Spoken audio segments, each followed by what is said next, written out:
পাক রব্বুল আলামিন জানিয়ে দেন ওয়া ইন্নাকা লাআলা খুলুকিন আযীম। কোরআনেতে পারা নম্বর 29 সূরা সূরা কলম পৃষ্ঠা নম্বর 3 আয়াত নম্বর 4 লাইন নম্বর 14 আল্লাহ পাক সূরা কলমে জানিয়ে দিল আমি আমার হাবিবকে সিরাতের দিক দিয়ে আযীম বানাইছি, সিরাতের দিক দিয়ে আযীম বানাইছি, সর্বদিক দিয়ে আমি আল্লাহ পাক আলা করেছি, আযীম বানাইছি। কারণ সবচেয়ে সুন্দরের চাইতে সুন্দর যিনি তিনি আমার আপনার পেয়ারা নবী হাবিবে কিবরিয়া। আম্মা জান আয়েশা বলেন জুলাইখার বান্ধবীরা ইউসুফ নবীকে দেখে ফল কাটতে গিয়ে আঙুল কেটেছিল।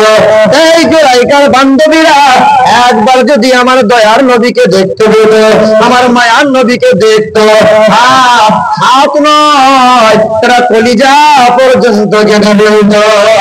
হযরতে বড় রাদিয়াল্লাহু তাআলা আনহু বলেন একবার জ্যোৎস্না রাত্রিতে চাঁদের দিকে তাকায়, রাসূলুল্লাহ চেহারার দিকে একবার তাকায়, না না আকাশের চাঁদ দেখতে ভালো লাগে না। আল্লাহর পেয়ারা হাবিব হাবিবে কিবরিয়া জনাবে মুহাম্মদ রাসূলুল্লাহ আল্লাহ যেমন চেহারা নুরানি করেছিলেন, যা চেহারা বারবার দেখতে মন হয়।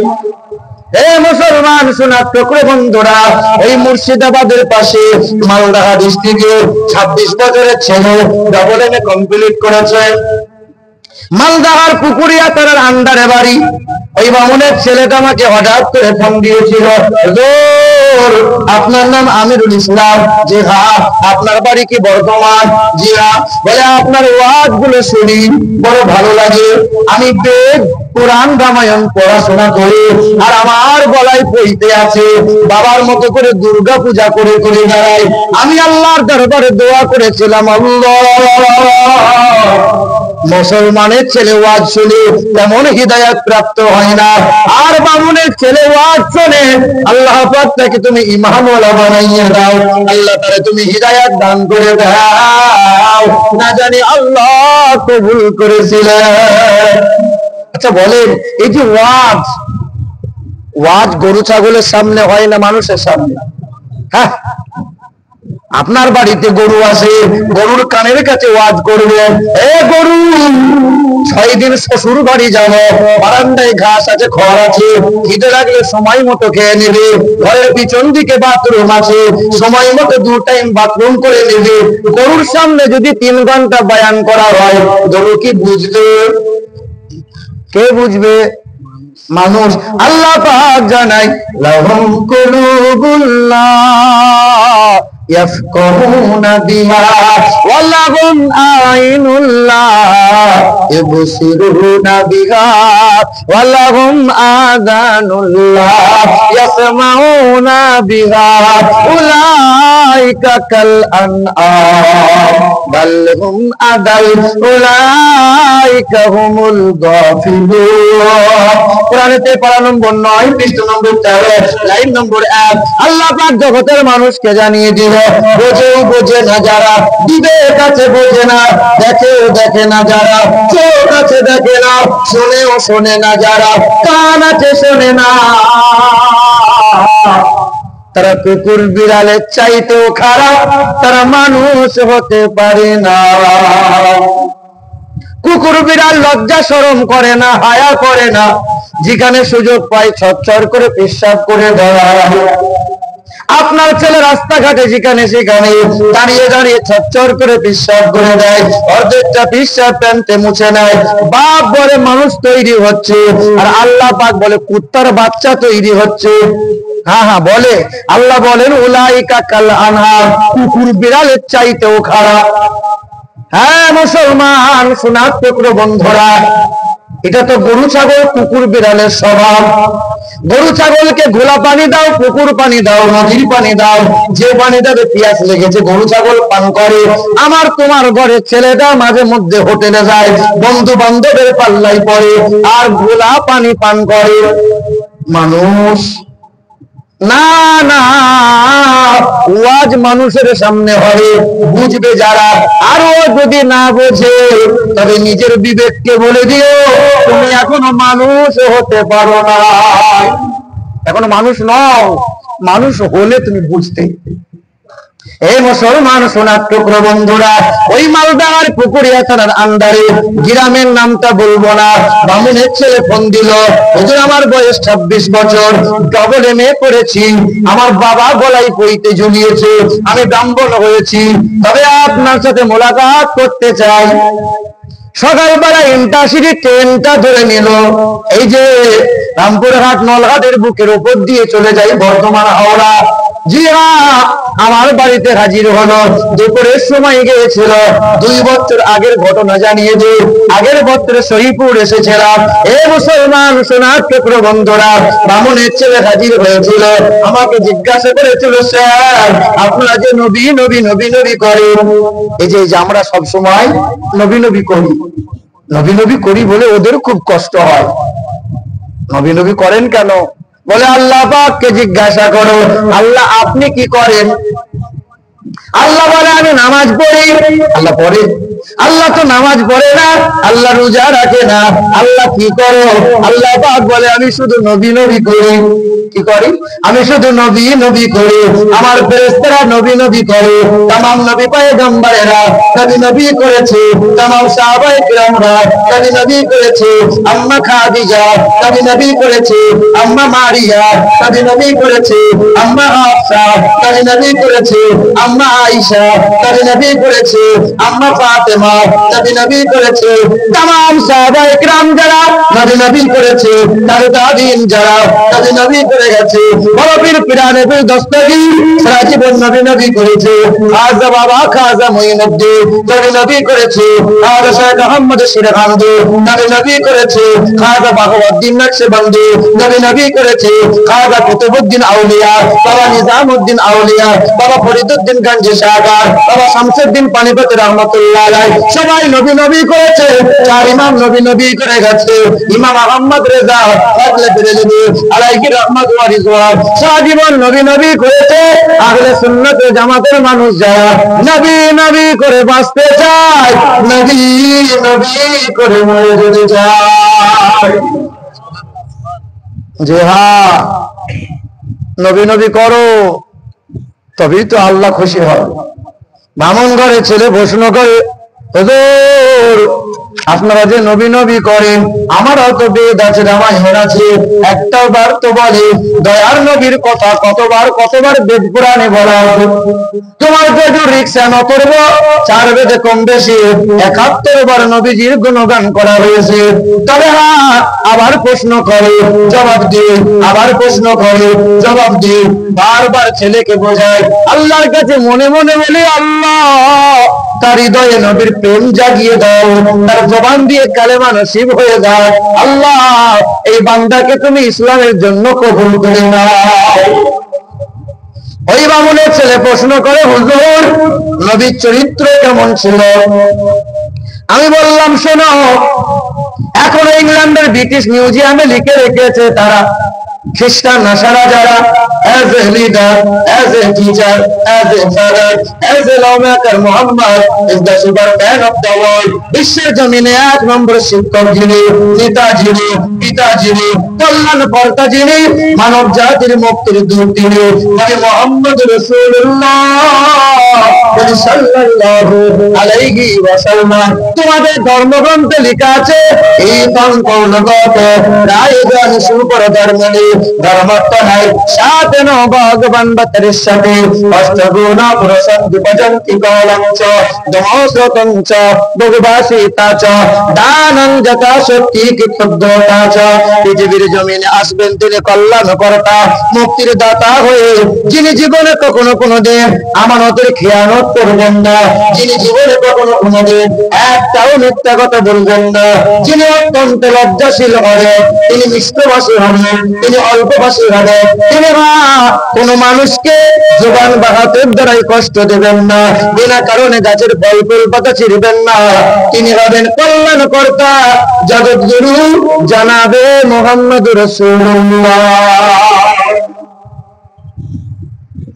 সবচেয়ে বড় লজ্জাশীল ব্যক্তি নবী মুহাম্মদ সাল্লাল্লাহু। একজন কুমারী কন্যার যেমন লজ্জা, তার চাইতে অধিকতর লজ্জাশীল ছিলেন আমার রাসূলুল্লাহ। এখন কি লজ্জা শরম আছে না গেছে? হ্যাঁ, আপনি ভাবছেন বাজারে যাবো, খুব মাথা হ্যাট করে চলবো, আপনি চাইছেন না দেখবো, কিন্তু ওই যে বেহায়া, ওই যে ন্যাংটা, ওই যে শয়তানি লিবাস ধরে ওই যে ও পেট বার করে যাবে, আপনাকে দেখাবে, দেখ দেখ দেখ, আপনি দেখবেন না, আপনাকে না দেখিয়ে ছাড়বে না। শয়তান আবার কোথায়? ওই তো শয়তান, ওই যে শয়তানটা বলে নামাজ পড়ে কি হবে, আয় না খালি মোবাইল খেলি, আয় না, ও এটা শয়তান তো। এ বাপ, লজ্জা শরম আছে? সব তো চলে গেল। ছেলেটা আজকে বিয়ে করে নিয়ে এসছে, বিবির গলা ধরে ছবি তুলে ফেসবুকে ছেড়ে দিয়ে বলছে, দেখ আমার মালটা, দেখ গোটা গ্রামের লোক দেখ দেখ। লজ্জা আছে বলেন? এটা লজ্জা শরম আছে? এটা হায়া আছে? এটা হারাম কাজ। বিয়ের আগের দিন ভাবি কেন গায়ে হলুদ মাখাবে? ভাবিকে যে সবচেয়ে বেশি লজ্জার সাবধান পর্দা করতে হয় দেওর থেকে, কেন বিয়ের আগের দিন ভাবি হলুদ নিয়ে দেওরের গায়ে এখানে ওখানে হাত দিয়ে লাগাবে? এটা যে হারাম কাজ, এটা করা যাবে না। লজ্জা শরম আছে?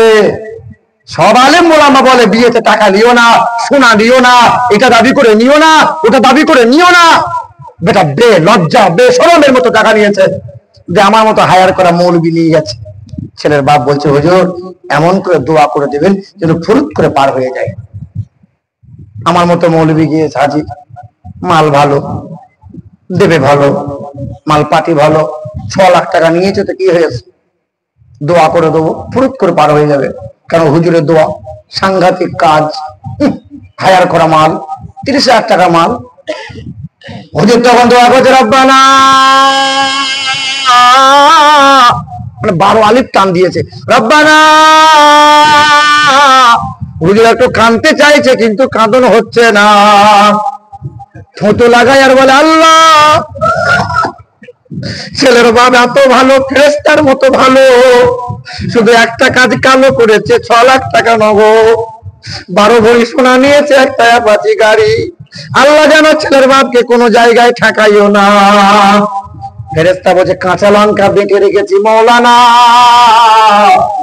আগে তোকে দেবো, তারপরে বেটার বাপকে দেবো, সহজে ছাড়বো না। কি বলছেন বলেন? এ মুসলমান সোনার টুকরো বন্ধুরা, আমার লজ্জা করে, একটু শরম করো, একটু হায়া করে। কড়া ভাষায় বেশি বলবো না, কারণ অনেক জায়গায় কড়া ভাষায় বলি বলে আর দাওয়াতে থাকে না। হ্যাঁ গো, বলে ওই শালা মৌলবীকে ডাকবি না, ওকে ডাকলে আর ছাড়া দেবে না। অনেক জায়গাতে এই রিপোর্ট খারাপ। বলে আমার শুধু বলে, আপনি এরকম করে বলার কি দরকার, যে সুদ কাছে খাক, যে ছেলের বিয়েতে পণ্যের ছেলে। তাই বললাম, আমি যদি না বলি, কাল যে আমাকে ছিলবে ফেরেশতারা, আমি কি জবাব দেবো? আপনার ইমাম সাহেব বলতে পারবে না, কারণ আপনি বলতে দেন নাই। কারণ বলে দিলে পরে ইমাম সাহেবের আর চাকরি যেমন থাকে না, আপনি কেশিয়ার, আপনি মতোয়াল্লি, আপনি চাইছেন না আমার সমাজের সুদ করতে যেন মনক্ষুণ্ণ না হোক। আপনি চাইছেন সবাইকে নিয়ে চলবো, হারাম করে আসুক, সুদ করে আসুক, মদ করে আসুক, সবার ঘরে পালি খাক মৌলভী সাহেব। আপনার গ্রামের মৌলভী সাহেব যদি বলে দেয়, আমার কেশিয়ার মতোয়াল্লি ভাই, আমি যদি সুদ করে বাড়ি জেনে শুনে খাই, আমি যদি হারাম করে বাড়ি জেনে শুনে খাই, আমি যদি বিয়ের পণ্যওয়ালার জেনে শুনে বিয়েটা করিয়ে দিই, আমি যদি হারাম করে বাড়ি সুদ করে বাড়ি, আর যে ব্যক্তি 2 বোনকে নিয়ে একসাথে সংসার করে, তার ঘরে যদি আমি খাবার খাই, আর যত দোয়া করি না কেন, আল্লাহ দোয়া কবুল করবে না, অর্থাৎ ওই বাড়ির খাবার খাওয়া যাবে না। তখন এই মতোয়াল্লি কেশিয়ার বলবে, মৌলভী সাহেব এইরকম যদি ওয়াজ করো, আর তোমার চাকরি থাকবে না। কারণ কেশিয়ার মতোয়াল্লি কমিটি যারা, এখানে যারা কেশিয়ার কমিটি আছেন, বাপ আপনাদের একটা উপদেশ দিয়ে যায়, আপনাদের বউরা যদি পেট বার করে ব্যাংকের বাজারে যায়, তা কাল থেকে কমিটি থাকিয়েন না, বলে দিয়েন ইস্তফা দিলে আমার থাকবো না, কারণ আপনি আপনার বিবিকে পর্দাশীলা বানাতে পারেন নাই। এখানকার মা বোনরা তো ভালো গ্রুপ লোনটোন করে না। আমাদের বর্ধমানে যাও, মানে এমন কুচিয়ে শাড়ি পরবে, বললেন কাঁধে একটা ব্যাগ নেবে, হেলে দুলিয়ে যাবে, মনে হবে SBI ব্যাংকের ম্যানেজারই পেয়েছে। কোথায় যাচ্ছ ভাবি? বলে ষাঁড় আসবে গো, ষাঁড় আসবে। ছি ছি ছি ছি, লজ্জা শরম নাই? অজানা অচেনা পুরুষকে মধ্যখানে বসিয়ে 10 জন মহিলা গোল করে ঘিরে বসে। জানো, এই মহিলা বলে, স্যার আপনি আমাকে দেখছেন না, একটু দেখুন, আমাকে একটু ভালো করে দেখুন। আপনাকে কি বলে যে বলবো, মানে কষ্ট লাগে খুব, জানেন। হায় হায় হায় হায় আফসোস। বলেন, ওর স্বামীটা নামাজ পড়ে, তাহাজ্জুদ পড়ে, বিবিটা গ্রুপ লোন করতে যায়, বিবিটা পেট বার করে পঞ্চায়েত যায়, ব্যাংকে যায়। না বন্ধু, আপনার কেশিয়ারি চলে না। আল্লাহ পাক বড়, আল্লাহ পাক বড় দয়া করে এই মর্যাদা দিয়েছেন। আপনার সজাগ হওয়া লাগবে। কাল থেকে আপনার বিবিকে বলিয়ে, বিবি এইভাবে তোমার চলাফেরা করা চলবে না। জি হ্যাঁ, এটাই মুসলমান সোনার টুকরো বন্ধুরা, ও সোনার চাঁদ বাবারা, মাইনাই আমার, ও আমার মা বোনেরা, কষ্ট নিয়েন না। দয়া রাসূল অত্যন্ত লজ্জাশীল ব্যক্তি ছিলেন, যিনি জীবনে কখনো কোনোদিন একটাও মিথ্যা কথা বলেন নাই। আমরা যারা নবীর উম্মত বলে দাবিদার, সকাল থেকে সন্ধ্যা, সন্ধ্যা থেকে সকাল, যদি আমি আপনি বিবেক দিয়ে ওজন করি, সত্য আর মিথ্যা যদি ওজন করা হয়, বলেন তো বাপ কোনটা ভারী হবে? মিথ্যা না সত্য? কথা বলে না কেন? এ মুসলমান, আর দেখবেন যারা পাইকারি করে না, রাগ করিয়েন না বাপ, যারা আছে তাহলে বলবো না। হ্যাঁ, এ শোনেন না, আর বলবো না। যারা পাইকারি করে তাদের পায়ে ধরে বলছি, তোরা কথায় কথায় শপথ খেও না। আল্লাহর কি বলছি, 5,000 টাকায় নিয়েছিলাম গো গরুটা, 5,000 টাকা দাম, তুমি আমার ভাই হও বলে 5,000 টাকা তোমাকে দিয়ে দিলাম, যাও লাভ করবো, 1 টাকা লাভ করবো না, আল্লাহর কসম। মানে এমন করে বিক্রি করছে, মানে ফেরেশতা। 12,000 টাকা কিনে নিয়ে এসছে, বুঝলেন, 20,000 টাকায় মাল বিক্রি করছে, 7 বার শপথ খেয়েছে। আল্লাহর কিরে বলছি, আল্লাহর কিরে বাপ, না মিথ্যা বলিয়েন না। আপনি বলবেন, ভাই এত টাকা এনেছি, এই টাকাতে যদি নেওয়া হয় তুমি নাও, কসম খাবেন না এইভাবে। দয়া রাসূল সাল্লাল্লাহু আলাইহি ওয়াসাল্লাম বলেন, যারা কথায় কথায় মিথ্যা কথা বলে, ছেলে বাপকে মিথ্যা বলে, বাপ ছেলেকে মিথ্যা বলে, কন্যা পিতাকে মিথ্যা কথা বলে, ভাই বোনকে মিথ্যা কথা বলে, হুজুররা আজকাল মিথ্যা কথা বলে, বলে কি বলে না? হুজুর কদ্দুর আছেন? হুজুর এখন ঘর থেকে বাড়ি হয় নাই, হুজুর বলছে রামপুরহাটে ঢুকছি। কমিটি বলছে হুজুর তাড়াতাড়ি আসেন, 8টার সময় তুলবো, রাত 12টা বেজে গেছে, হুজুরের টাইম হয় নাই। মানে হুজুররাও মিথ্যা কথা বলে। এই দেখেন, আমার আঙুল দিকে তাকান, আমি এইদিকে করি নাই। এই মুসলমান, মানে এই হুজুরদের নাম করে রাগ হবে বাবা, কি কথা? হুজুররা মিথ্যা কথা বলে, শ্রোতারা মিথ্যা কথা বলে, মানে এখন মিথ্যাটাই কমন হয়ে গেছে। দয়ার নবী মায়ার নবী বলেন, যারা কথায় কথায় মিথ্যা কথা বলে, তারা মুনাফিক হয়ে যায়, তাদের নিকট থেকে রহমতে ফেরেশতা দূরভীত হয়ে যায়, দূরে সরে যায়। কাফিররা জাহান্নামে যাবে, কাফিরদের জাহান্নামের তলদেশে থাকবে যারা নামদারি মুসলমান মুনাফিক যারা। দয়ার রাসূল মায়ার নবী আমার বলে, হে আমার উম্মত উম্মতিরা, তোমরা মিথ্যা কথা বলিও না। আমি দয়ার নবী হায়াতে তো স্পেশাল জিন্দেগিতে কখনো কোনদিন একটাও মিথ্যা কথা বলি না। দয়ার রাসূলের জীবনে একটাও যিনি মিথ্যা বলেন না। ভুলে যাবেন না, লাইনচ্যুত হয়ে যাবেন না। দয়ার রাসূলের গুণগান করছিলাম, বামুন ঘরে ছেলেটা বসে বসে শুনছিল, হঠাৎ করে চোখ দিয়ে পানি গড়িয়ে গেল। ছেলে নিজে হাতে করে গলার পইতে খুলে নামিয়ে দিল। হুজুর আর গলার পইতে কোনোদিনে পড়বো না, বাবা যজ্ঞ করে গলায় পইতে ঝুলিয়েছিল, আর করবো না। ছেলে আমার সামনে বসে আছে, আমার ঘরে গোসল করে খাবার খেয়ে বিকাল হয়ে গেল।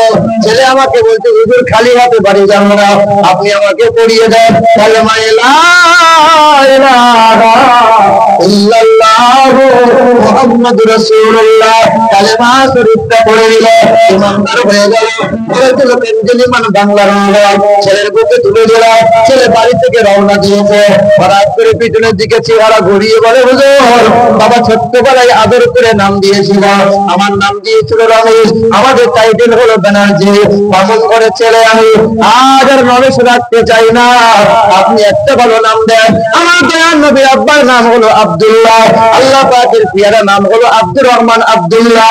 আমি বললাম শোনো, আজ থেকে তোমার নাম রমেশ নয়, আজ থেকে তোমার নাম হলো আব্দুল্লাহ। ছেলেটা বিকেল বেলায় 6টার সময় আবার ইন্টারসিটি কেন্দ্রে বাড়ি ফিরল।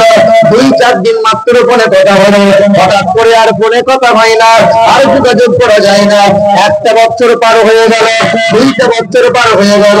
এই বছর রমজান মাসের আগে ইটাহার বলে একটা জায়গায় আছে, রায়গঞ্জের আগে রোডের ডান দিকে, মালদা থেকে 62 কিলোমিটার দূরে। মুসলমান মালদা থেকে চলে গেলাম। হঠাৎ করে ওই ছেলেটা শুনতে পেয়েছে যে আমিরুল ইসলাম আজকে জালসায় আসছে। না জানি ওয়াজের ময়দান স্টেজে উঠেছিল। রাত্রি 11টার সময় আখেরি মুনাজাত হয়ে গেল। 1-20 মিনিটে সব মুরব্বী ভাই যুবকেরা, সব মুরব্বী ভাইরা শুধু এসে সালাম করে, মুসাফা করে, হুজুরে একটু দোয়া করবে। সবাই দোয়া দেয়, আমার মতো না জানতে সবাই দোয়া দেয়। সব মানুষগুলো মুক্ত, সব মানুষগুলো সুন্দর কণ্ঠ নিয়ে, মুক্তি হাসি নিয়ে মানুষগুলো একে একে বাড়ির দিকে চলে যায়। হঠাৎ করে আমার নজরটা পড়ে যায় ওই ডান দিকে প্যান্ডেলের গায়ে একজন নওজোয়ান যুবককে দেখতে পাই। উঠছে গালে তারা দাড়ি, মাথায় এটা টুপি, সাদা একটা পাঞ্জাবি, মনে হচ্ছে যেন পাঞ্জাবিটা কয়েকদিন ধোয়া কাটা নাই। তবে ছেলেটা ফুপিয়ে কান্না করে, মনে হয় কোনো বড় বিপদ মুসিবতে পড়েছে। সব মানুষগুলো যখন বাড়ির দিকে চলে যায়, স্টেজ থেকে নেমে গেলাম, কয়েকটা কদম পার হয়ে গেলাম। যুবকের সামনে গিয়ে জিজ্ঞাসা করলাম, বাবু কান্না করো কেন? তুমি কি বড় অসহায়, কোনো অভাবে পড়েছো নাকি? তুমি কোনো মুসিবতের মধ্যে পড়লে নাকি? বলো। ছেলেটা কাঁদে আর বলে, না আমার কোনো বিপদ নাই, আমার কোনো মুসিবত কিছু নাই। বাবা থাকতে বাবা নাই, আজ মা থাকতে মা নাই, আজ বাড়ি গাড়ি থাকতে কোনো কিছু নাই। জিজ্ঞাসা করলাম, তোমার বাড়ি কোথায়? তোমার নামটা কি বলো? ছুটে এসে আবার বুকটা টিপে ধরে জড়িয়ে ধরে কাঁদলো। ছেলেটা বলে, হুজুর আপনি কি আমাকে চিনতে পারেন? আমার নাম আপনি দিয়েছিলেন আব্দুল্লাহ। কাল আমার মাথায় টুপি ছিল না, আজকে আমার মাথায় টুপি আছে।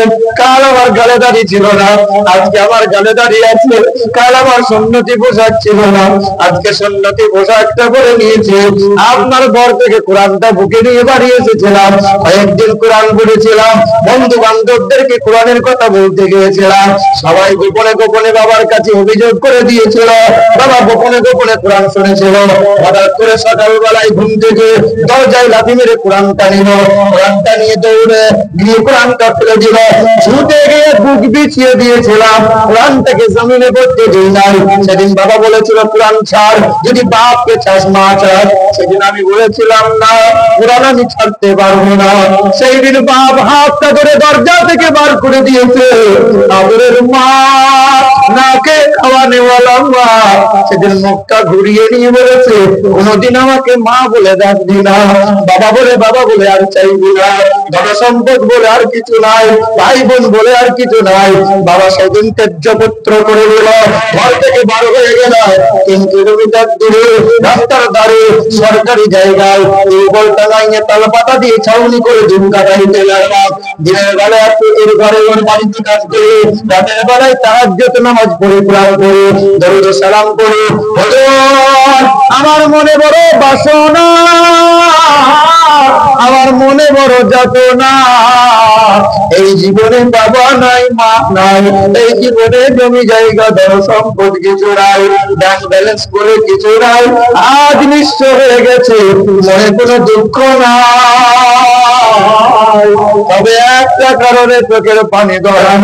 হুজুর আমার মনে বড় বাসনা, দিন দুনিয়ার বাদশাহ হাবিবে কিবরিয়া জনাবে মুহাম্মদ রাসূলুল্লাহ সাল্লাল্লাহু আলাইহি ওয়াসাল্লাম একবার নুরানি চেহারা যদি দিদার নসিব হয়ে যায়, হুজুর আমার আর কিছু চাই না, আর কিছু চাই না। একবার রাসূলুল্লাহ চেহারা মোবারকটা দিদার পেতে চাই। মুসলমান একটু তাকিয়ে দেখেন, নবীর প্রেমে প্রেমিক হলো। কারণ সে ব্যক্তি জেনেছিল সুন্দরের চাইতে সুন্দর তিনি আল্লাহর পেয়ারা নবী মুহাম্মদ রাসূলুল্লাহ। পৃথিবীর জমিনে এত সুন্দর ব্যক্তি আর কেউ নাই। ডক্টর হরপ্রসাদ শাস্ত্রী বলেছিলেন, পৃথিবীর জমিনে মানব জাতির কল্যাণ কর্তা মহামানব নবী মুহাম্মদ সাল্লাল্লাহু আলাইহি ওয়াসাল্লাম। তবে হ্যাঁ, যদি কেউ বলে নবী মুহাম্মদ মহান প্রতিপালকের দরবার থেকে, তাহলে তো কোনো পুরুষ নয়, কোন রাসূল নয়, কোন মহামানব নয়। আমি ডক্টর হরপ্রসাদ শাস্ত্রী বলি, মুহাম্মদ ছাড়া পৃথিবীর জমিনে কোন মুনি ঋষি, কোন মহামানবের আজও জন্ম হয় না।